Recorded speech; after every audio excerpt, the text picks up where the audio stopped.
আমরা ভালো জিনিস খুব ধরে রাখতে পারি না, ভালো জিনিসটাকে খুব দ্রুত নষ্ট করে ফেলি, খুব দ্রুত ভিন্ন দিকে আমরা প্রবাহিত করে ফেলি।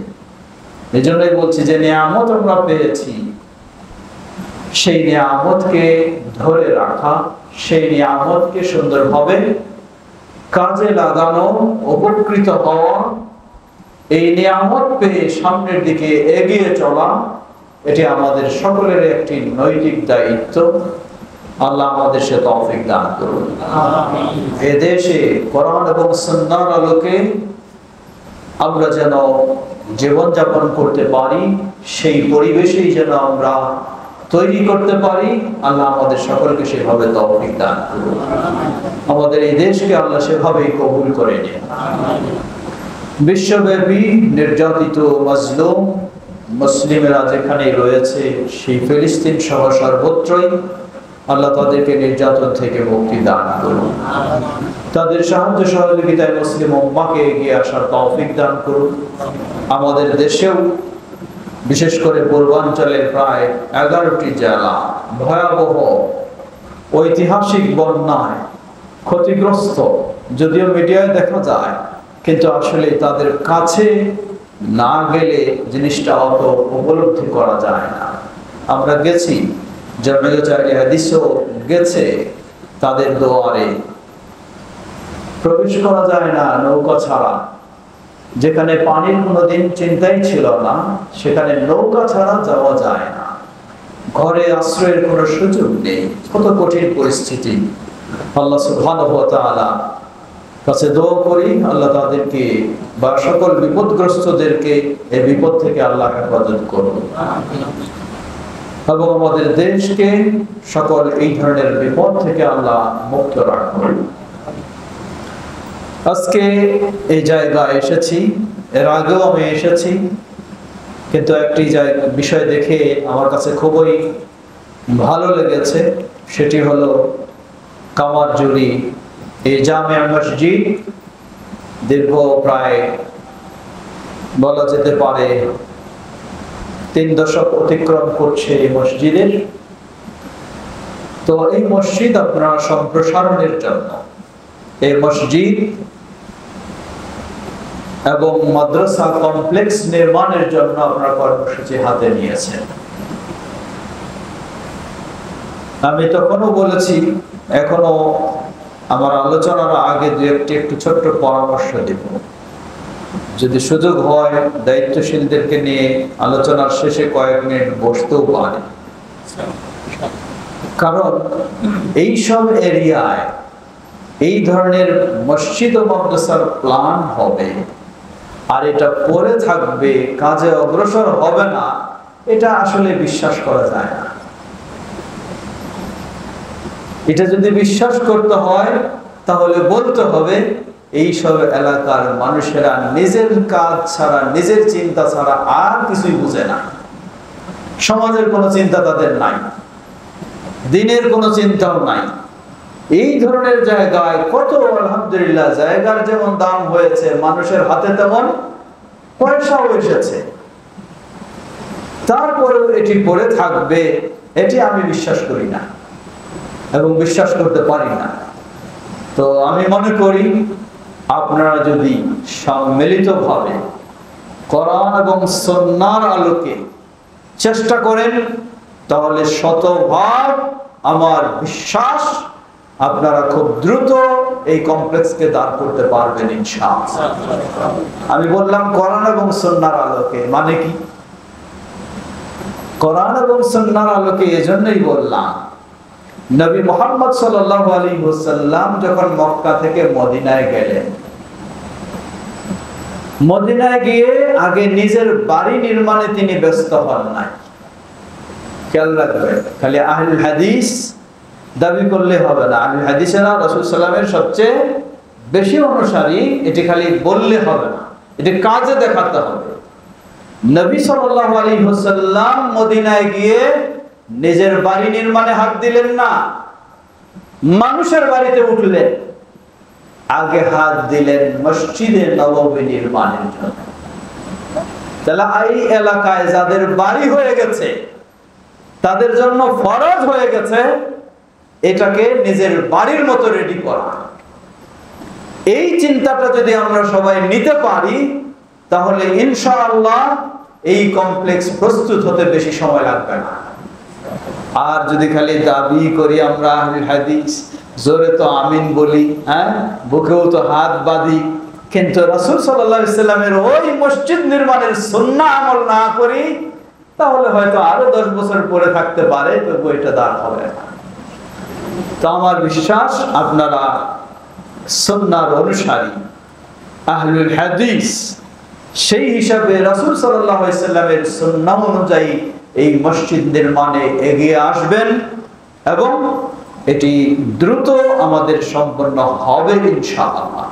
আল্লাহ আমাদের সবাইকে সে তৌফিক দান করুন। আমি আলোচনা শেষে পরে একান্তে বসে হয়তো কিছু যারা দায়িত্বশীল আছেন তাদেরকে কিছু আমি পরামর্শ এবং একটু নির্দেশনা দেব, আপনারা চেষ্টা করবেন ইনশাআল্লাহ। আমি বিশ্বাস করি যে এইরকম জায়গাগুলিতে মসজিদ পড়ে থাকবে এটা কখনো হইতে পারে না।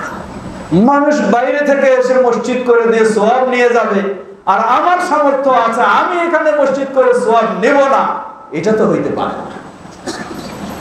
অবশ্যই আমরাই সেই সওয়াব নেব ইনশাআল্লাহ। আল্লাহ আমাদের তৌফিক দান করুন। প্রিয় ভাইরা, বিশেষ করে আজকে প্রধান অতিথি, ওনাকেও আমরা একটা দায়িত্ব দেব ইনশাআল্লাহ, তাই না? ইনশাআল্লাহ। তাহলেই দেখবেন আমরাও কিছু দায়িত্ব নেব, সবাই মিলে যদি এই দায়িত্ব নিতে পারি তাহলে মসজিদ হবেই হবে ইনশাআল্লাহ। আল্লাহ আমাদের সেই কবুল করে নেন। ফিরে আসি আলোচনার দিকে। আমি বলছিলাম বর্তমান প্রেক্ষাপট, একদিকে দেখছি সংস্কারের তো হিসাব নাই, বহুমুখী সংস্কার করতে করতে আবার সীমা লঙ্ঘনও হয়ে যাচ্ছে। তো দেখছি সংস্কারের মাঝে একটা চলতেছে মাজার ভাঙ্গা। কি ভাঙ্গা? মাজার ভাঙ্গা। এটাও একটা সংস্কার শুরু করেছে। তো মাজার ভাঙ্গা, এই সংস্কারটা কতটুকু গুরুত্বপূর্ণ, কতটুকু আমরা এই সংস্কার নিয়ে চিন্তা করব। অপরদিকে সময় এসেছে সেই মাজারবাসীদের সেরা ঈদ হলো কি? মাজারবাসীদের, মুসলিমদের নয়। কার নয়? মুসলিমদের এটি ঈদ নয়, এটি হলো মাজারবাসীদের ঈদ, কবর পূজারীদের ঈদ। মুসলিমদের কখনো ঈদ মিলাদুন নবী মুসলিমদের ঈদ নয়। মুসলিমদের ঈদ হলো ঈদুল ফিতর এবং ঈদুল আযহা, বাৎসরিক মাত্র দুটি ঈদ। আরেকটি হলো সাপ্তাহিক ঈদ, সেটি কি? ইয়াউমুল জুমআহ। এছাড়া মুসলিমদের এগুলি ঈদ নেই। লক্ষ্য করুন, একদিকে তাদের ঈদের সময়, অপরদিকে মাজার ভাঙ্গার সংস্কার চলছে।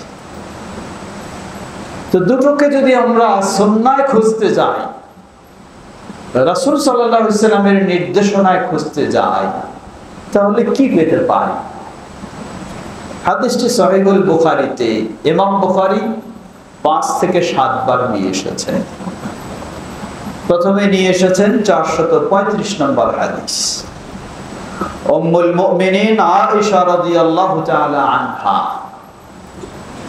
এবং আব্দুল্লাহ ইবনে আব্বাস রাদিয়াল্লাহু তাআলা আনহু, তারা দুজনে বর্ণনা করছেন, বলছেন ক্বালা লাম্মা নাযালা বিরাসূলিল্লাহি সাল্লাল্লাহু আলাইহি ওয়াসাল্লাম তাফিকা ইয়াতরাহু খামিসাতান লাহু আলা ওয়াজহি ফালাম্মা ইগতাম্মা বিহা কাশাফাহা আন ওয়াজহিহি। তারা দুজনে বলছেন রাসূল সাল্লাল্লাহু আলাইহি ওয়াসাল্লামের জীবনের শেষ দিনটি ছিল 11 হিজরি। কত হিজরি? 11 হিজরি, রবিউল আউয়াল মাস, 12 তারিখ। কত তারিখ? 12 তারিখ। দিন হলো সোমবার,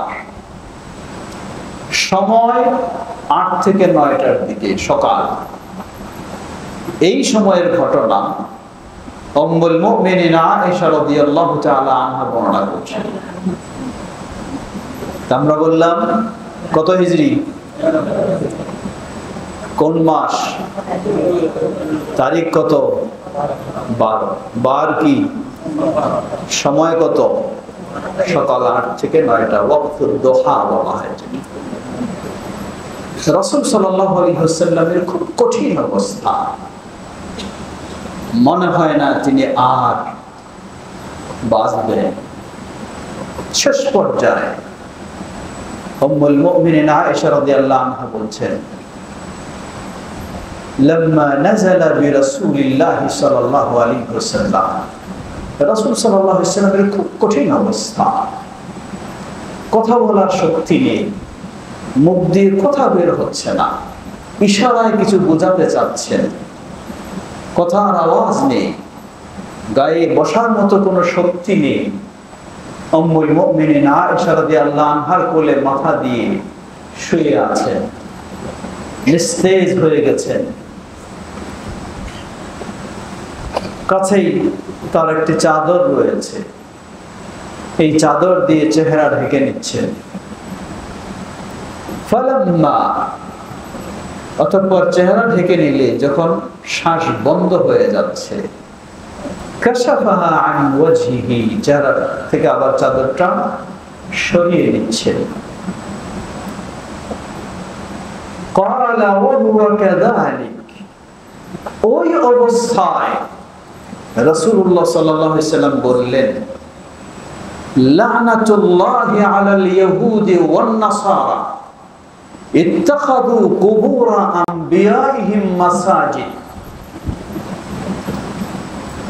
ইউহাদ্দিরু মা সানাউ। বললেন লা'নাতুল্লাহি আলাল ইয়াহুদ ওয়ান নাসারা, ইহুদ এবং খ্রিস্টানদের প্রতি আল্লাহর গজব, আল্লাহর লানত, আল্লাহর অভিশাপ বর্ষিত হবে। কেন? তাদের অপরাধটা কি? ইত্তাখাযু কুবুর আনবিয়াইহিম মাসাজিদ, সেই ইহুদি এবং খ্রিস্টানেরা তাদের নবীদের কবরগুলিকে সেজদার স্থান হিসেবে বানায় নিয়েছিল। এই অপরাধের কারণে রাসূলুল্লাহ সাল্লাল্লাহু আলাইহি ওয়াসাল্লাম তার জীবনের সর্বশেষ দিন, শেষ সময়ে পৃথিবী থেকে বিদায় নিয়ে যাচ্ছেন। ওই মুহূর্তে ইউহাদ্দিরু মা সানাউ, তারা যে এই নোংরা, ঘৃণিত, জঘন্য কাজ করেছে, এটা থেকে রাসূলুল্লাহ সাল্লাল্লাহু আলাইহি ওয়াসাল্লাম তার উম্মাহকে সতর্ক করলেন, তার উম্মাহকে সতর্ক করলেন। এটাই ছিল রাসূল সাল্লাল্লাহু আলাইহি ওয়াসাল্লামের জীবনে সর্বশেষ উম্মার জন্য সতর্কবাণী। নির্দেশনা আরো রয়েছে, কিন্তু সতর্কবাণী শিরক থেকে, এবং শিরক এর পরিস্থিতি তৈরি হয়ে যায় কবরকে সেজদার স্থান বানায় নেওয়ার মাধ্যমে। রাসূল সাল্লাল্লাহু আলাইহি ওয়াসাল্লাম এই সতর্কবাণী উচ্চারণ করলেন। সেটি কবে ছিল? রবিউল আউয়াল মাসের কত তারিখ? 12 তারিখ, যেই দিনটি ছিল সোমবার, এবং তিনি সেই দিনে পৃথিবী থেকে বিদায় নিয়ে চলে যান। তাহলে আমরা যদি নির্ভরযোগ্য তথ্যের আলোকে রাসূল সাল্লাল্লাহু আলাইহি ওয়াসাল্লামের বিদায় দিনের সতর্কবাণী আমরা জানতে চাই, তাহলে পাওয়া যায় রাসূলুল্লাহ সাল্লাল্লাহু আলাইহি ওয়াসাল্লাম বিদায় দিনের শেষ সতর্কবাণী উচ্চারণ করেছেন কবর পূজারী, মাজার পূজারীদের বিরুদ্ধে। আল্লাহু আকবার। শেষ জীবনের সতর্কবাণী ছিল কবর পূজারী যারা, মাজার পূজারী যারা, তাদের বিরুদ্ধে ছিল এই 12ই রবিউল আউয়ালে সেই সতর্কবাণী। আর আজকে এই কবর পূজারী, মাজার পূজারীরা সেই 12ই রবিউল আউয়ালটাকেই তাদের সবচেয়ে বড় কবর পূজা, মাজার পূজার ওরসের অনুষ্ঠানের আয়োজনের সবচেয়ে বড় দিবস হিসেবে তারা গ্রহণ করছে। বিষয়টা একটু মেলানোর চেষ্টা করবে। যেই দিবসটিতে রাসূল সাল্লাল্লাহু আলাইহি ওয়াসাল্লাম এগুলির বিরুদ্ধে বদদোয়া করলেন, অন্য বর্ণনায় এসেছে কাতালাল্লাহু আল ইয়াহুদা ওয়ান নাসারা ইত্তাখাযু কুবুর আমবিয়াইহিম মাসাজিদ। আল্লাহ সুবহানাহু ওয়া তাআলা ইহুদ এবং খ্রিস্টানদেরকে পৃথিবীতে ধ্বংস করে দিন। কি কারণে? যে তারা তাদের নবী রাসূলদের কবরকে সিজদার স্থান বানায় দিয়েছে। তাহলে এই ধ্বংসের বদদুয়া যদি ইহুদি খ্রিস্টানের জন্য হয়, তাহলে এই ধ্বংসের বদদুয়া কি মাজার পূজারীদের জন্য নয়? এই ধ্বংসের বদদুয়া কি কবর পূজারীদের জন্য নয়? এই ধ্বংসের বদদুয়া কি তথাকথিত ঈদে মিলাদুন নবী পালন করে যারা তাদের জন্য নয়? অবশ্যই তাদের জন্য। যদি আজকে আমরা রাসূল সাল্লাল্লাহু আলাইহি ওয়াসাল্লামের এই সেই 12ই রবিউল আউয়ালের প্রকৃত ইতিহাস বের করে নিয়ে আসতে পারি, তাহলে সেই ইতিহাস আমাদেরকে শিক্ষা দিচ্ছে গোটা জীবনেই কোনোদিন তো সম্ভব নয় মুসলিমের জন্য সে কবর কেন্দ্রিক সে সেজদা বা ইবাদতের ব্যবস্থা করবে, এটি তো হতেই পারে না। বিশেষ করে 12ই রবিউল আউয়ালের জন্য একটি কর্মসূচি হওয়া দরকার, সেটি হলো যত মাজার কবর পূজা রয়েছে সবগুলির বিরুদ্ধে আপনাকে রুখে দাঁড়াতে হবে, যেমনই ভাবে দাঁড়িয়েছিলেন আপনার প্রিয় নবী মুহাম্মদ সাল্লাল্লাহু আলাইহি ওয়াসাল্লাম। কিন্তু আমরা কোনো দিবস পালন করি না, তাই সেই হিসাবে সেটাকে নিয়ে আসি না। কিন্তু রাসূল সাল্লাল্লাহু আলাইহি ওয়াসাল্লামের জীবনের শেষ দিনের শেষ মুহূর্তের যে হুঁশিয়ারি উচ্চারণ, সেই হুঁশিয়ারি উচ্চারণ এই ছিল শিরকের বিরুদ্ধে। যেই শিরক হয়ে থাকে কিসের মাধ্যমে? কবর মাজার এর মাধ্যমে। প্রিয় ভাইরা, সুতরাং আমরা যদি সত্যি রাসূল সাল্লাল্লাহু আলাইহি ওয়াসাল্লামকে ভালোবাসি, সত্যি রাসূল সাল্লাল্লাহু আলাইহি ওয়াসাল্লামের নির্দেশনাকে বাস্তবায়ন করতে চাই, তাহলে অবশ্যই আপনাকে সর্বাত্মক সতর্ক হতে হবে, চেষ্টা করতে হবে এই কবর এবং মাজার বিষয়ে। কারণ মুসলিমদের মাঝে শিরকের যে পথগুলি রয়েছে, সবচেয়ে বড় পথ হলো এই কবর এবং মাজার কেন্দ্রিক। এটি হলো সবচেয়ে বড় পথ। এখন জিনিসগুলি তো সবসময় ভাইরাল হয় না। ফেসবুকে দেখছেন যে এই সব মাজারগুলিতে গাঁজাখোরদের কি অবস্থাটা দেখুন, গাঁজাখোরদের কি অবস্থাটা দেখুন। এগুলি তো মুসলিম তো প্রশ্নই আসে না, এগুলিকে মানুষ পর্যন্ত বলা যায় না। তাদের অবস্থাগুলি, চাল চলনগুলি এমন পর্যায়ে মুসলিম তো প্রশ্নই আসে না, তাদেরকে মানুষ পর্যন্ত বলা যেতে পারে না। কারণ মানুষেরও একটা স্বভাব আছে, মানুষেরও একটা আচার আচরণ আছে, মানুষেরও একটা সভ্যতা আছে, মানুষেরও একটা ভদ্রতা আছে, মানুষেরও একটা জ্ঞান বুদ্ধি রয়েছে। কিন্তু এই মাজারে বসে, এই কবরে বসে গাজার ব্যবসা আর গাজা নিয়ে ব্যস্ত হয়ে নিজের মানুষত্ব পর্যন্ত হারিয়ে ফেলেছে। ইসলাম তো দূরের কথা, ঈমান তো দূরের কথা। সুতরাং অবশ্যই এই সংস্কার আপনার জন্য অপরিহার্য, হতেই হবে এই সংস্কার। তবে মনে রাখবেন, একথা আমাদের সবসময় বলবো, আহলুল হাদিসদের মানহাজ হলো একদিকে আপনাকে সংস্কার করতে হবে। কারণ সংস্কার মানে কি? সংস্কার মানেই হলো আল আমরু বিল মারুফ ওয়ান নাহি আনিল মুনকার। ভালো কাজের আপনি উপদেশ দিবেন, খারাপ থেকে বাধা দেবেন, এখান থেকে সংস্কার এর প্রয়োজন। এটাই ইসলামের মূল বিষয়। এই সংস্কার আপনার থাকতে হবে। কিন্তু আহলুল হাদিসদের মানহাজ হলো সংস্কার করতে গিয়ে সীমা লঙ্ঘন করা যাবে না। সংস্কার করতে গিয়ে আরেক দিকে আপনি ক্ষতি সাধন করবেন, তা হতে পারে না। আমাদের স্বভাবই হয়ে গেছে কিছু সংস্কারের জন্য দৌড়াতে হয় কোথায়? রাজপথে। দৌড়াতে হয় রাজপথে, রাস্তা বন্ধ, বাস অবরোধ করে ফেললাম। না, এটা কোনো সংস্কারের পদ্ধতি নয়। এই পদ্ধতি দিয়ে দেশের সংস্কারও বা এই পদ্ধতি দিয়ে আপনার দেশে কখনো শান্তি কল্যাণ আসতে পারে না। যখন গণবিপ্লব হয় সেটি আলাদা বিষয়, কিন্তু নরমাল যখন আপনি সংস্কারের কাজ করবেন, এটির জন্য খালি রাস্তায় গিয়ে দৌড়াবেন, গাড়ি জ্বালাও পোড়াও করবেন, এই করবেন সেই করবেন, এটার নাম সংস্কার। এই জন্য আপনাকে সংস্কারের জন্য, এইগুলি সংস্কারের জন্য আপনাকে কয়েকটি পদক্ষেপ নিতে হবে। প্রথম পদক্ষেপ হলো, যারা এই জায়গাগুলিতে রয়েছে, যারা এই জায়গাগুলির আয়োজন করে, যারা এই জায়গাগুলিতে যায়, সকলকে সঠিক তাওহীদের শিক্ষা দিতে হবে, সঠিক তাওহীদের শিক্ষা দিতে হবে। যদি এই লোকদের তাওহীদের শিক্ষা থাকতো তাহলে তারা শিরক নিয়ে ব্যবসা করতো না। আপনি আজকে একটা মাজার হয়তো ভেঙে দিতে পারেন, কিন্তু একটা মাজার ভেঙে দিলেই আপনার সব পরিবর্তন হয়ে গেল, কখনো না। তারা একটা ভেঙে দিবেন আরেকটা বানাবে, একটা ভেঙে দিবেন 10টা বানাবে। প্রয়োজনে বাইরে থাকলে আপনি ভেঙে দেন, নিজের ঘরের ভিতরে বানায় রাখবে, আপনি কি করবেন? সেখানে তো আপনার ভাঙার সুযোগ নাই, সেখানে তো আপনি ভাঙতে যেতে পারবেন না। তাহলে এই জন্য এই সংস্কারের প্রথম বিষয় হলো আমাদের তাওহীদের শিক্ষা, মূল শিক্ষা হিসেবে তাওহীদের শিক্ষার বিস্তার ঘটাতে হবে। যখনই আপনি তাওহীদের শিক্ষায় আলোকিত করতে পারবেন, অটোমেটিক শিরকের অন্ধকার দূর হয়ে যাবে। সুন্নাহর শিক্ষায় আপনি আলোকিত করতে পারবেন, বেদার অন্ধকার দূর হয়ে যাবে। কিন্তু সেই তাওহীদ ও সুন্নাহর শিক্ষা যদি আমরা ছড়িয়ে না দিতে পারি, আপনি ইসলামের রাষ্ট্র তৈরি করে ফেলতে পারেন, কিন্তু ইসলামী রাষ্ট্র তৈরি করলেও দেশ থেকে কবর মাজার পূজা যাবে না। কারণ তখন আপনি কি করবেন? মাজার পূজারীদের তো ফেডারেশন আছে, হ্যাঁ, তরিকতপন্থীদেরও ফেডারেশন আছে না?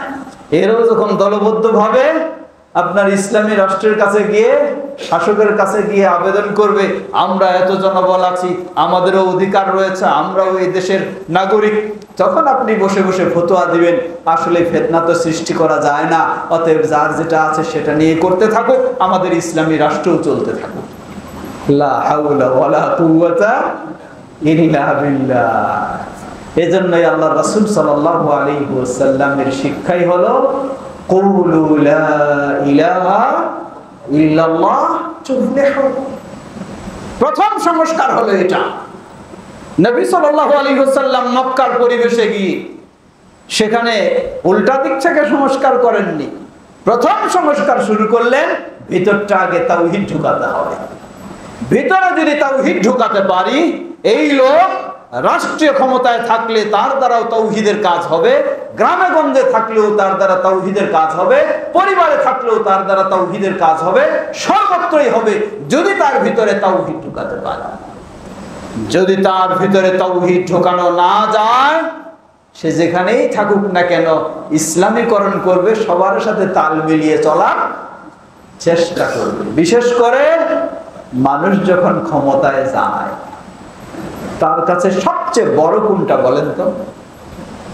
কোনটা বিষয় বড় সবচেয়ে? যখন ক্ষমতায় যায় তখন সবচেয়ে বড় হলো চেয়ার। এই চেয়ারটা আমার ঠিক রাখতে হবে, যাকে যা ছাড় দিতে হয় প্রয়োজনে ছাড় দিব, কিন্তু রাখতে হবে কি? এই চেয়ার। সুতরাং তখন যদি আপনি বলেন যে কি এটা ইসলামী রাষ্ট্র, তাওহীদ নেই, সুন্নাহ নেই, সব শিরক বিদআতে ছড়িয়ে গেছে, প্রয়োজনে তিনি সবকিছুই মেনে নেবেন যেন তার চেয়ারটা না হারিয়ে যায়। এই জন্যই রাসূল সাল্লাল্লাহু আলাইহি ওয়াসাল্লামের পদ্ধতি হলো, সংস্কারের পদ্ধতি হলো, প্রথমে আপনাকে মানুষের ভিতরে তাওহীদ ঢোকাতে হবে। মানুষের ভিতরটাকে যখন আপনি তাওহীদ দিয়ে আলোকিত করবেন, এই মানুষকে যেখানে ছেড়ে দেবেন সেখানেই সে তাওহীদের পথে চলবে, শিরক থেকে মুক্ত হওয়ার চেষ্টা করবে ইনশাআল্লাহ।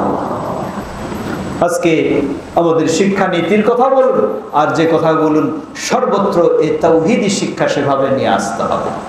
দ্বিতীয়, তাহলে বলবেন তাহলে কি আমরা এই যে মাজার ভাঙার সংস্কার কাজ চলছে এটা কি করব না? জবাব, না, আমি নিষেধ করছি না, আবার আমি ঢালাও ভাবে হাও বলছি না। কেন বলবো না? ইসলাম আপনাকে বলে মান রাআ মিনকুম মুনকারান ফালিয়ুগাইয়িরহু বিয়াদিহি ফাইন লাম ইস্তাতি' ফাবিলিসানিহি ফাইন লাম ইস্তাতি' ফাবিকলবিহি ওয়া যালিকা আযআফুল ঈমান। রাওয়াহু মুসলিম। কেউ যদি একটা অন্যায় দেখে, ইসলাম গর্হিত কাজ দেখে, তাহলে তাকে শক্তি প্রয়োগে ওটার প্রতিরোধ করতে হবে। এটি হলো প্রথম স্তর। যদি অক্ষম হয় তাহলে তার কি দিয়ে? কথা দিয়ে প্রতিরোধ করবে। এটা যদি অক্ষম হয় তাহলে কি দিয়ে? আন্তরিকভাবে প্রতিবাদ করবে, ঘৃণার মাধ্যমে। তবে এটি হলো দুর্বল ঈমান। সুতরাং পৃথিবীর বুকে আল্লাহর কাছে সবচেয়ে ঘৃণিত কোনটা? জেনাবে বিচার না মদ জুয়া? সবচেয়ে ঘৃণিত হলো অবশ্যই জেনাবে বিচার আল্লাহর কাছে ঘৃণিত, কিন্তু সবচেয়ে নয়, সবচেয়ে হলো আল ইশরাকু বিল্লাহ, আল্লাহর সাথে শিরকে লিপ্ত হওয়া। এটি হলো আল্লাহ সুবহানাহু ওয়া তাআলার কাছে সবচেয়ে জঘন্যতম, সবচেয়ে বড় অপরাধ। আজকে কবর মাজার কেন্দ্রিক বহু জায়গায় বহুভাবে শিরক করেছে, কিন্তু কবর মাজার কেন্দ্রিক এটি হলো সেই জঘন্যতম অপরাধের জায়গা। যার ফলে এই জঘন্যতম অপরাধ আপনি দেখবেন, চুপ করে থাকবেন, তা তো হতে পারে না। তিনটির যে কোনো অবস্থান আপনাকে গ্রহণ করতে হবে। হতে পারে কোন জায়গায় আপনি শক্তি প্রয়োগ করে ব্যবস্থা নিতে পারবেন, কোন জায়গায় শক্তি প্রয়োগ করে ব্যবস্থা নিতে পারবেন না। তাই সব জায়গায় ঢালাও ভাবে নয়। অন্যায়ের প্রতিরোধ আপনাকে করতে হবে, অন্যায়ের প্রতিবাদ করতে হবে। কি কারণে? লক্ষ্য উদ্দেশ্য কি? লক্ষ্য উদ্দেশ্য হলো অন্যায়টাকে দূর করে কি নিয়ে আসবো? এখানে ন্যায় নিয়ে আসবো। খারাপটাকে প্রতিরোধ করে কি নিয়ে আসবো? ভালো নিয়ে আসবো। এটা হলো লক্ষ্য উদ্দেশ্য, এটা হলো সফলতা। সুতরাং কোন জায়গায় যদি দেখা যায় যে এই অন্যায় প্রতিরোধ করতে গেলে তার চেয়ে কি হতে পারে, আরো বড় সমস্যা সৃষ্টি হতে পারে, সেটি আপনার শক্তি দিয়ে প্রতিরোধ করার বিষয় নয়, সেটি অবশ্যই আপনাকে প্রশাসনের সহযোগিতা নিয়ে সেটি ব্যবস্থা নিতে হবে। এটি আপনার ব্যক্তিগত দায়িত্ব আর থাকবে না। আবার কতগুলি ক্ষেত্র রয়েছে, সবটাইকে আমি মাজারের কথাই বলছি, কতগুলি ক্ষেত্র রয়েছে আপনার এরিয়ায়, আপনার এলাকায়, সেটার পক্ষে হয়তো অল্প 2-4 জন মানুষ, কিন্তু সবাই এর বিপক্ষে। সেখানে প্রশাসনিক শক্তির কোনো প্রয়োজন নাই। এলাকায় যদি আপনি একটা জনমত একটা তৈরি করতে পারেন, তাহলে কি হবে? সম্ভব সেটাকে দূর করে ফেলা সম্ভব হয়। আপনি সেখানে সেই অবস্থানে গ্রহণ করবেন। আর যেখানে প্রশাসন ছাড়া সম্ভব নয়, সেখানে আপনি নিজে গিয়ে কি করবেন না, বড় বিপদ ডেকে নিয়ে আসবেন না। তাই এটি অবস্থা অনুযায়ী তার ব্যবস্থা নিতে হবে। কিন্তু বিশেষ করে এই 12ই রবিউল আউয়াল আমাদেরকে স্মরণ করে দিচ্ছে নবী মুহাম্মদ সাল্লাল্লাহু আলাইহি ওয়াসাল্লাম তার জীবনের সর্বশেষ মুহূর্তে যেই প্রতিবাদের, যেই প্রতিরোধের, যেই সতর্কবাণী, যেই হুঁশিয়ারি উচ্চারণ করেছিলেন, সেটি হলো কবর এবং মাজার এর বিরুদ্ধে। মাজার বিরুদ্ধে। প্রিয় ভাইরা, সেই সাথে আরেকটি ছোট্ট জিনিস স্মরণ করে দিতে চাই। পর্দার আড়ালের মা বোনেরাও রয়েছেন। আমরা বাইরে সংস্কার করতে খুব আনন্দ পাই, কিন্তু নিজের ভিতরে সংস্কারের কথা আমরা ভুলে যাই। বাইরে সংস্কার করতে আনন্দ পাই, নিজের ভিতরের সংস্কার করতে ভুলে যাই। আচ্ছা বলুন তো, মসজিদের সামনে যদি একটা মূর্তি থাকে, আমাকে সংস্কার করে এটা ভেঙে ফেলতে হবে না? কি হবে কিনা? আমার ঘরের ভিতরে যদি একটা মূর্তি থাকে, তাহলে কি করতে হবে? ওটা সুন্দর করে সাজায় রাখতে হবে, তাই না? হ্যাঁ, আপনার ঘরে আপনার প্রিয়জন শোকেসে কতগুলি মূর্তি সাজায় রেখেছে, একটু চিন্তা করে দেখুন। কতগুলি সেখানে মূর্তি সাজিয়ে রেখেছে। আপনি বাইরে স্লোগান দিয়ে রাজপথে নামছেন এই মূর্তি ভাঙার জন্য, কিন্তু আপনার ঘরের ভিতরে মূর্তি রেডি হয়ে আছে, সেখানে খুব আদর যত্ন করে রেখেছেন। এই সংস্কার আপনি করলেন না কেন? তাহলে আপনার ভিতরের তো কোনোদিনই সংস্কার হবে না। এটি বাইরে মানুষ আইওয়াস দেখানোর জন্য একটি কাজ। আপনার আসলে আপনার কোনো সংস্কার হয়নি। সুতরাং আমি বলবো, পর্দার আড়ালের মা বোনেরা, যখন শিরকির বিষয়, শিরকির যেগুলি উপায় রয়েছে, এগুলি প্রতিরোধ, এগুলি প্রতিবাদ, এগুলি সংস্কার বাইরে যেমন করব, তার চেয়ে বেশি গুণে আমাকে করতে হবে আমার ভিতরে। কারণ ভিতরেরটাতে শতভাগ আমি স্বাধীন, শতভাগ আমি সেখানে ক্ষমতা রাখি সংস্কার করতে, ঠিক না? বাইরে অনেক সময় প্রতিবন্ধকতা থাকে, পারি না, কিন্তু ভিতরেরটা তো কোনো বাধা নাই। ভিতরেরটা বাধা আমি নিজেই। এত আমার সুন্দর জিনিসগুলি কি আমার ছেলে অথবা আমার স্নেহের মেয়ে, যাকে আমি এত আদর যত্ন করি, সে এগুলি সংগ্রহ করে রেখেছে, এগুলি আমি ভেঙে ফেলবো, এগুলি আমি বাইর করে দেব। মেয়েকে তো কষ্ট দেওয়া হবে, হ্যাঁ, আর আল্লাহকে শান্তি দেওয়া হবে, খুশি দেওয়া হবে নাকি? লা হাওলা ওয়ালা কুওয়াতা ইল্লা বিল্লাহ। আল্লাহ রাসূল সাল্লাল্লাহু আলাইহি ওয়াসাল্লামের সংস্কারটা কি ধরনের ছিল দেখুন। রাসূল সাল্লাল্লাহু আলাইহি ওয়াসাল্লাম, হাদিস সহিহুল বুখারী, তার মেয়ে, সবচেয়ে আদরের মেয়ে ফাতেমা রাদিয়াল্লাহু আনহা দাওয়াত দিলেন যে আমাদের বাসায় এসে একটু খাবেন। রাসূলুল্লাহ সাল্লাল্লাহু আলাইহি ওয়াসাল্লাম মেয়ের দাওয়াত না তো করা যায় না, শত ব্যস্ততার মধ্য দিয়েও গেলেন। বাসায় গিয়ে দরজার বাইরে থেকে দেখলেন ভিতরে একটা পর্দা ঝোলা, আর এই পর্দায় কিছু নকশা করা রয়েছে। রাসূলুল্লাহ সাল্লাল্লাহু আলাইহি ওয়াসাল্লাম কোনো কথা বলা তো দূরের কথা, মুখ ঘুরিয়ে চলে আসলেন। ভিতরে প্রবেশ তো দূরের কথা, দাওয়াত খাওয়া তো দূরের কথা। হাদিস সহিহুল বুখারী। মুখ ঘুরিয়ে, মুখ ফিরিয়ে চলে আসলেন। ফাতেমা রাদিয়াল্লাহু আনহা বুঝতে পারলেন যে রাসূল সাল্লাল্লাহু আলাইহি ওয়াসাল্লাম গিয়েছিলেন, কিন্তু এই কারণে তিনি ঘরের ভিতরে প্রবেশ করেননি, দাওয়াতও খাননি, ঘুরে চলে এসেছেন। সংস্কার কি দেখুন। আর আমরা কি বলবো? যে মেয়ে মানুষ, আমার মেয়ে, আদরের মেয়ে, সে করেছে, এগুলি তো কিছু ছাড় দিতেই হয়, তাই না? কিছু ছাড় দিতেই হয়। রাসূলুল্লাহ সাল্লাল্লাহু আলাইহি ওয়াসাল্লাম থেকে আমরা শিক্ষা নেব। লাকাদ কানা লাকুম ফি রাসূলিল্লাহি উসওয়াতুন হাসানাহ। তিনি হলেন আমাদের মডেল, তিনি আমাদের উৎস, তিনি আমাদের আদর্শ, তিনি আমাদের সব কিছুর মাপকাঠি। সুতরাং মেয়ের জন্য হলেও কোনো ছাড়ের সুযোগ নেই। যখন দেখবেন এটি শরীয়ত গর্হিত, অন্যের বাড়িতে হলেও যেমন চলবে না, সেটিকে অ্যাকসেপ্ট করা যাবে না। নিজের মেয়ের ঘরে হলেও যাবে না, নিজের বাড়িতে হলেও হওয়া যাবে না। হয়তো বা বলবেন আমার স্ত্রী তো তখন মন খারাপ করবে, তার সাথে আমার একটু সম্পর্কের কি হবে, দূরত্ব তৈরি হবে। হ্যাঁ, আল্লাহ সুবহানাহু ওয়া তাআলা বলেন উদউ ইলা সাবিলি রাব্বিকা বিল হিকমাতি ওয়াল মাউইদাতিল হাসানা ওয়াজাদিলহুম বিল্লাতি হিয়া আহসান। এই সংস্কারের জন্য প্রথমে আপনি ডাইরেক্ট অ্যাকশনে যাবেন না, এটা নিয়ম নয়।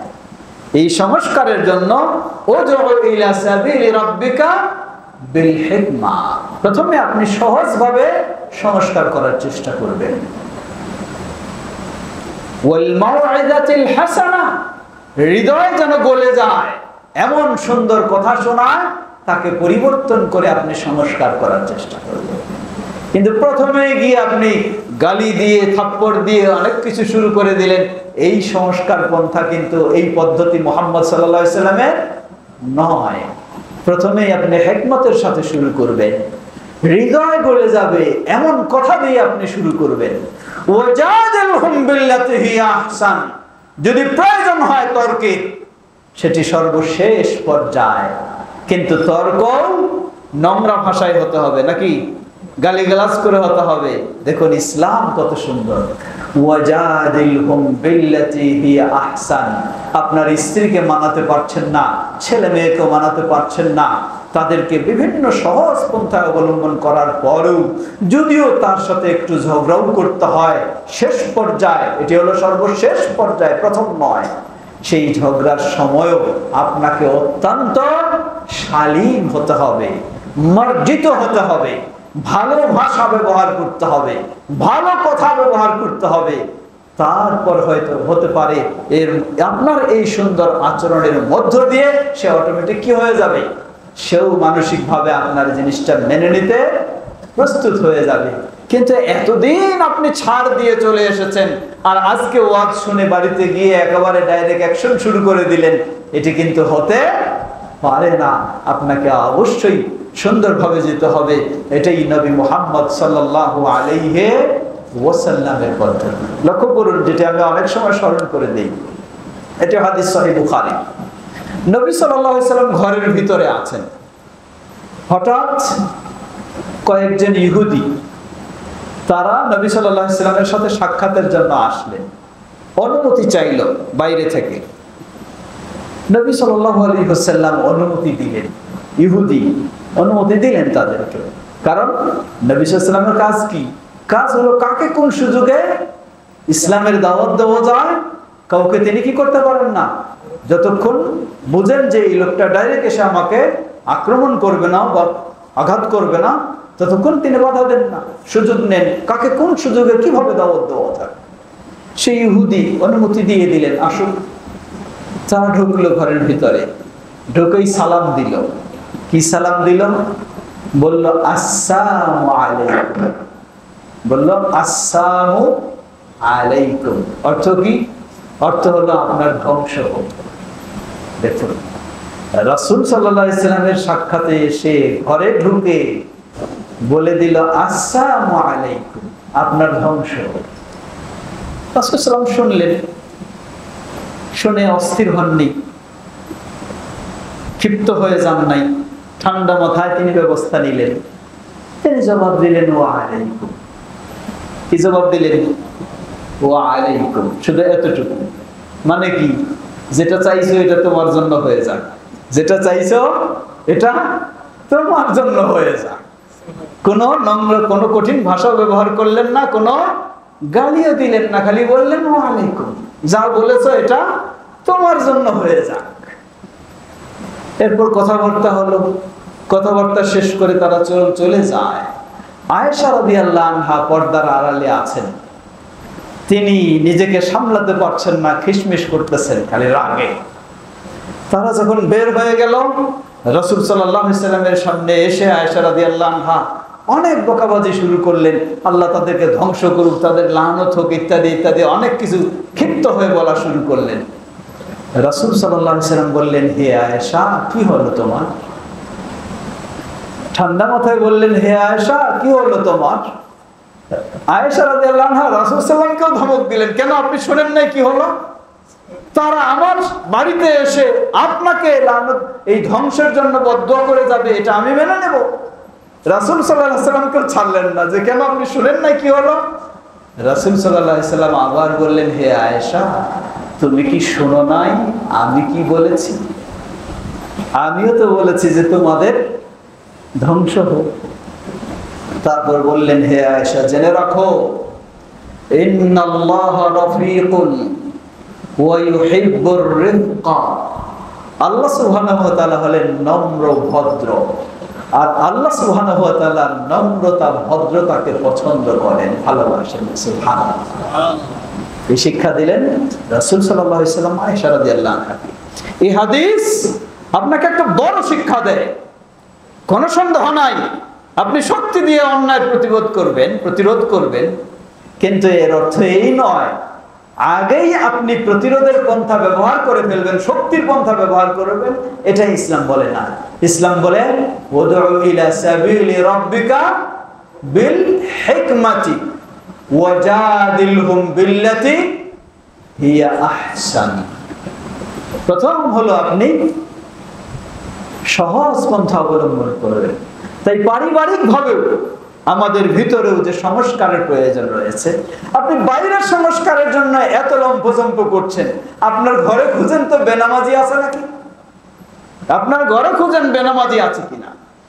যদি আপনার ঘরে বেনামাজি থাকে, বেনামাজি যে সালাতের কোনো গুরুত্ব দেয় না, সালাত আদায় করতে চায় না, তার হুকুম নিয়ে মতভেদ থাকলেও বড় একটি অংশ তারা বলেন যে সে কি নয়, এই পরে যাবে। বড় একটি অংশ কি বলেন, তারা কি নয়, তারা মুসলিম নয়।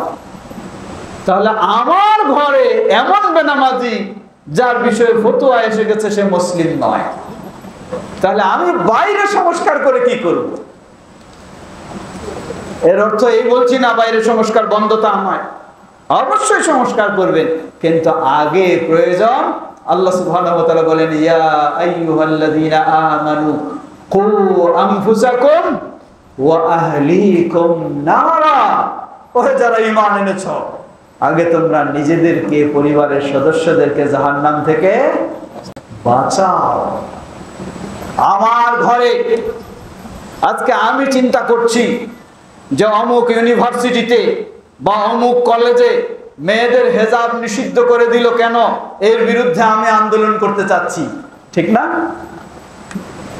আমি কি খেয়াল করেছি আমার ঘরের যুবতী মেয়ে সে কি হেজাব ব্যবহার করে কিনা? বাইরে হেজাব নিষিদ্ধ করলো তার জন্য আন্দোলন করতে চাই, কিন্তু আমার ঘরে সেই যুবতী মেয়ে বাইরে বের হয় হেজাব ছাড়া। আমি বাবা হিসাবে এটাকে মেনে নিচ্ছি, স্বামী হিসাবে আমার স্ত্রী বেপরদায় চলছে এটাকে মেনে নিচ্ছি, তাহলে আপনার প্রতিবাদ কোথায় আর আপনার নিজের অবস্থাটা কোথায়? এজন্য অবশ্যই সংস্কার, কিন্তু সংস্কারটা শুরু হবে আগে নিজেকে দিয়ে, নিজের পরিবারকে দিয়ে, নিজের সমাজকে দিয়ে, অতঃপর আস্তে আস্তে আপনি সর্বত্রই অগ্রসর হবেন। আল্লাহ সুবহানাহু ওয়া তাআলা আমাদেরকে সেভাবেই আমরা যেন আমাদের দাওয়াতি জীবনটাকে গড়ে তুলতে পারি, আল্লাহ আমাদের সকলকে সে তৌফিক দান করুন। প্রিয় ভাইরা আমার, যেহেতু প্রধান অতিথি মহোদয় কথা বলবেন, সামান্য কিছু হয়তো প্রশ্ন উত্তর জিজ্ঞাসা থাকলে সেটাও আমরা শুনবো, আলোচনা দীর্ঘ করতে চাই না। আবারও ফিরে আসি, চলছে এটি কোন মাস হিজরি বর্ষ হিসাবে? রবিউল আউয়াল।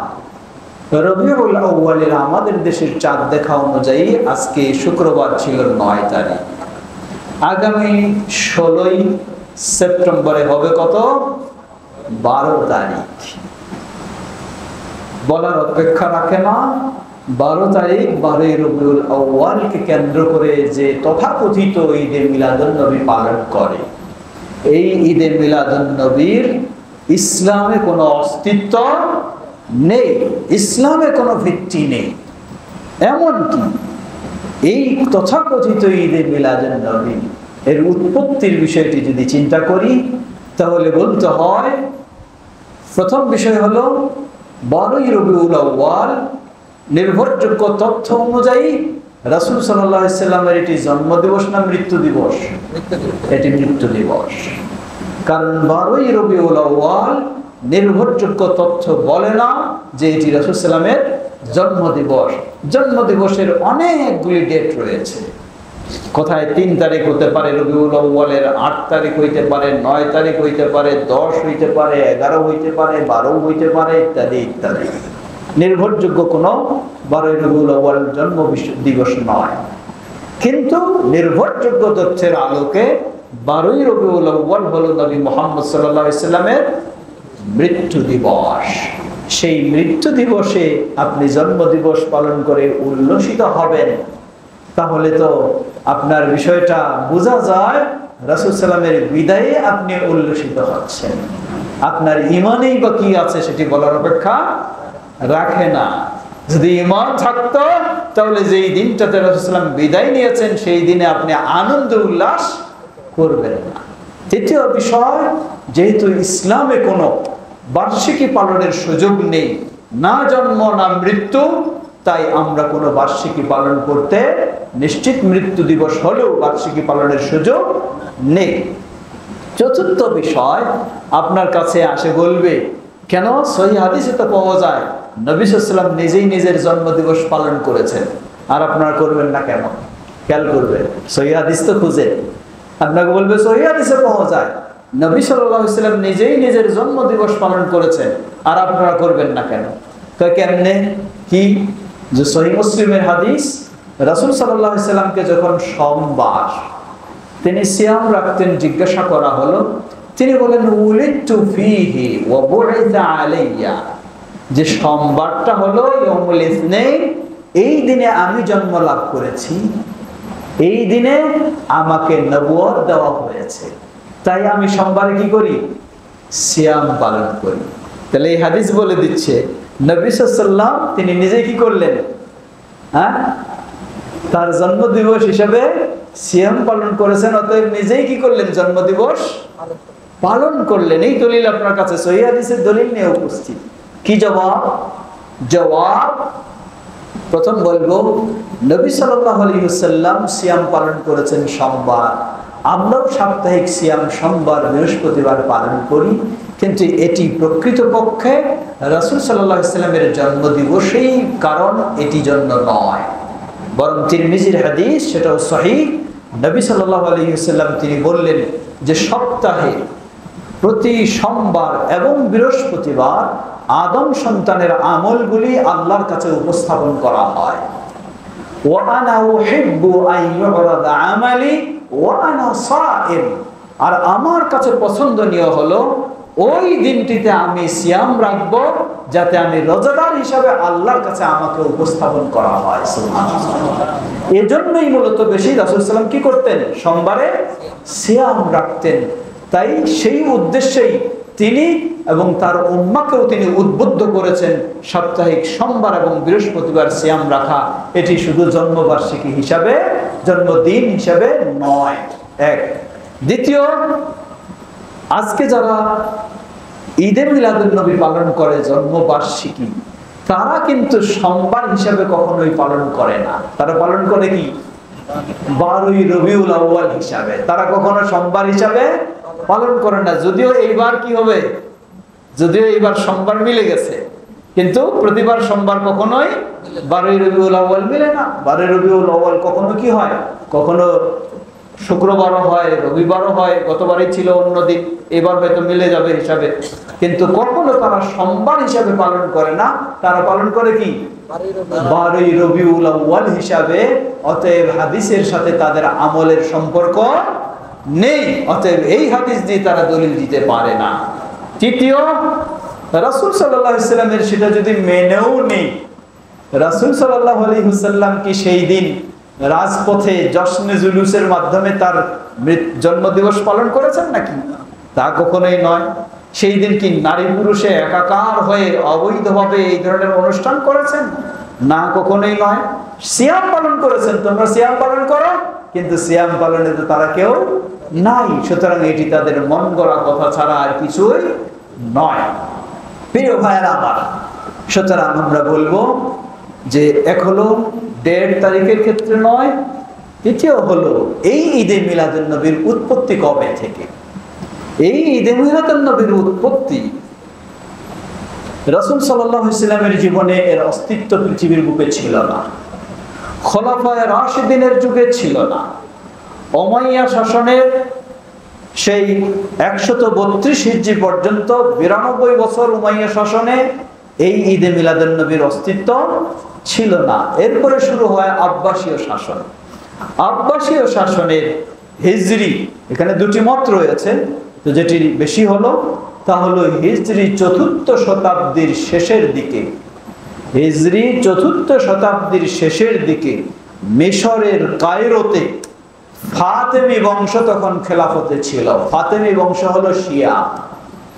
এই শিয়ারাই সর্বপ্রথম তারা এই হিজরি 4th শতাব্দীর শেষের দিকে এই ঈদে মিলাদুন নবীর অনুষ্ঠান উদযাপন করে। 6 জনের তারা করেছিল। 1 নবী সাল্লাল্লাহু আলাইহি ওয়াসাল্লামের, 2 আলী রাদিয়াল্লাহু আনহু, 3 ফাতেমা রাদিয়াল্লাহু আনহা, 4 হাসান রাদিয়াল্লাহু আনহু, 5 হোসেন রাদিয়াল্লাহু আনহু, 6 ওই সময়ে যিনি ফাতেমি শিয়াদের খলিফা ছিলেন তার। সুতরাং এটি ইসলামের কোনো ইবাদত কখনোই হতে পারে না।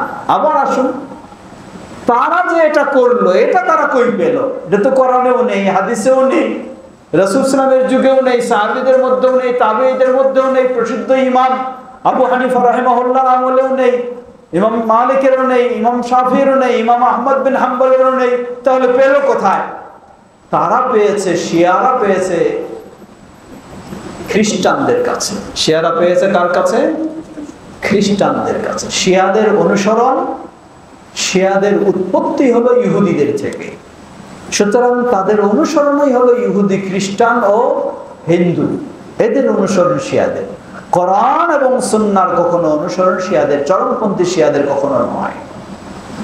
তারা পেয়েছে খ্রিস্টানদের। খ্রিস্টানেরা তাদের নবী ঈসা আলাইহিস সালামের জন্মদিবস, বড় দিবস, তারা এই বার্ষিকী পালন করে।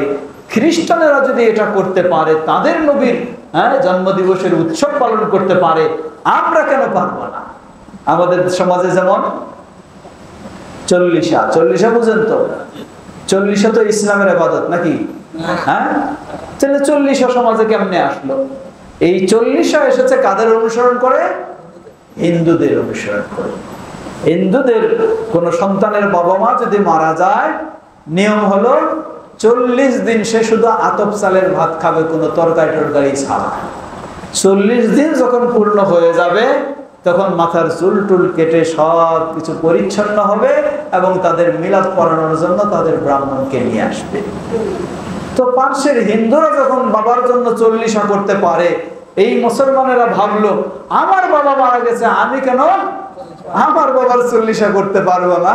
তাই তাদের দেখা দেখি ইনিও তার ইমাম সাহেবকে ডেকে নিয়ে আসে, 40 দিনে কি করলো? মিলাদের অনুষ্ঠান করে। 40 উৎপত্তি মুসলিমদের, মূলত এটি ইসলামের না। ঠিক একই ভাবে শিয়ারা করেছে মিলাদুন নবী খ্রিস্টানদের কাছ থেকে। খ্রিস্টানেরা কোথায় করলো? তারা কোথায় পেল?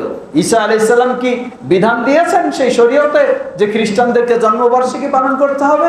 জবাব না। খ্রিস্টানেরা তো ঈসা আলাইহিস সালাম বা ইনজিলের প্রকৃত নির্দেশনা কখনোই মানে না, মন গড়া তারা চলে। সেই ইউনান গ্রিক সভ্যতার মানুষেরা, তাদের নিয়ম হলো তাদের যারা দেবতা, এই দেবতার জন্মবার্ষিকী তারা পালন করে।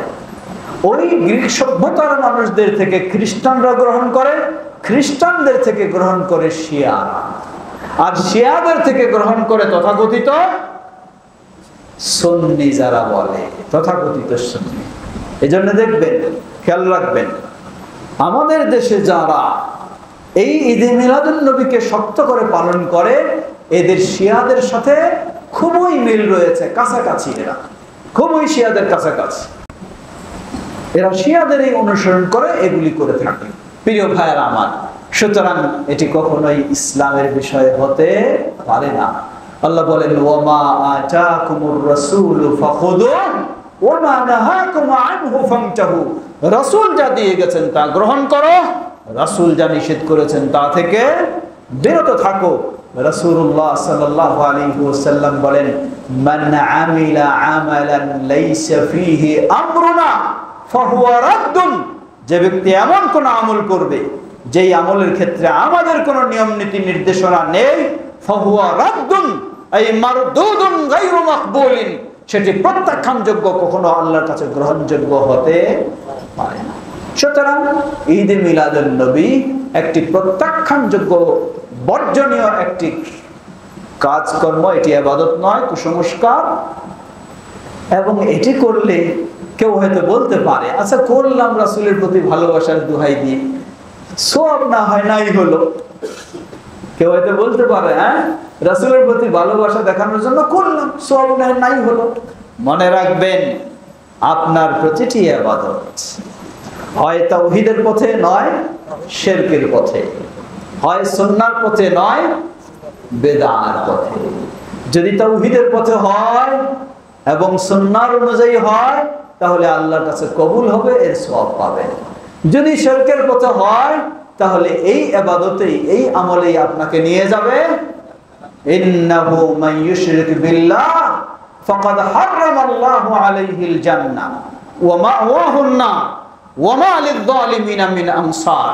নিশ্চয়ই যারা আল্লাহর সাথে শিরকে লিপ্ত হয়, সে সুন্দর ইবাদত করছে। আজকে কবর পূজায়, মাজার পূজায় যারা, তারা সবাই এই ইবাদতের নিয়তেই করছে, তারাও কি মুক্তির জন্যই করছে। কিন্তু সমস্যাটা কোন জায়গায়? সমস্যাটা হলো তাদেরকে যারা গাইড দেয়, তারা ধর্ম শিক্ষা দেয়, তারা তাদেরকে ভুল শিক্ষা দিয়ে এই কবর পূজা, মাজার পূজা বা শিরকে তাদেরকে নিয়ে গেছে। কিন্তু তারাও, তাদেরও চিন্তা কি, আমি জাহান্নামী হবো, এই জন্য এই কাজ করে। কেউ এই কাজ করে না যে জাহান্নামী হবে এই জন্য। সবাই তার চিন্তা অনুযায়ী, ওই যে সাক্ষাৎকারে গাজাখোরকে বলে, তুমি কি সালাত পড়ো না? কয় হ্যাঁ পড়ি। কয় ওয়াক্ত পড়ি? কয় তুমি পড়ো 5 ওয়াক্ত, আমি পড়ি 50 ওয়াক্ত। গাজাখোর বলে, মাসারের গাজাখোর, কয় তুমি পড়ো 5 ওয়াক্ত, আমি পড়ি 50 ওয়াক্ত। তুমি মানো নবীরটা, আমি মানি আল্লাহটা। কি কথা দেখেন, কয় তুমি মানে নবীরটা, আমি মানে আল্লাহরটা। মানে আল্লাহ ফরজ করেছিলেন কয় ওয়াক্ত? 50 ওয়াক্ত। কমাইয়ে কমাইয়ে নবী সাল্লাল্লাহু আলাইহি ওয়াসাল্লাম উম্মার জন্য নিয়ে এসেছেন কত? 5 ওয়াক্ত। কয় তুমি পড়ো নবীরটা, আমি করি কাটটা। আল্লাহরটা কে বড়, তুমি বড় না আমি বড়? এই গাছা করে এই কথা বলে। তারপর তারা প্রশ্ন করে উল্টা, তাহলে তুমি যদি 50 ওয়াক্ত পড়ো, আমাদের 5 ওয়াক্ত পড়লেও তো বোঝা যায় অমুক অমুক সময় আমরা যাই, তাহলে তোমার 24 ঘন্টার মধ্যে 50 ওয়াক্ত মানে আধা ঘন্টা পর পর তো কমপক্ষে তোমার কি হতে হবে? 1 ওয়াক্ত যেতে হয়। তোমার কই দেখি না তো। কয় আমার তো চলতেই আছে নামাজের মধ্যে, তুমি আমার কথা বলে নামাজ থেকে নষ্ট করতেছো। কয় আমার তো চলতেই আছে, নামাজের মধ্যেই আছি, তুমি আমার কথা বলে আমার নামাজের ডিস্টার্ব দিতেছো। লা হাওলা ওয়ালা কুওয়াতা ইল্লা বিল্লাহ। কি ভয়ঙ্কর অবস্থা!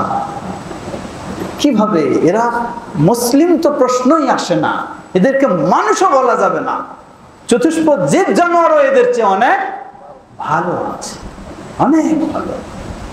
এই জন্য আল্লাহ বলেন উলাইকা কাল আনআম বাল হুম আদাল। এরা হলো চতুষ্পদ জন্তুর মতো, বরং তার চেয়েও আরো নিম্ন স্তরের, আরো নোংরা জায়গায়, আরো পথভ্রষ্টতা এবং তাদের সেই পর্যায়ে চলে গেছে।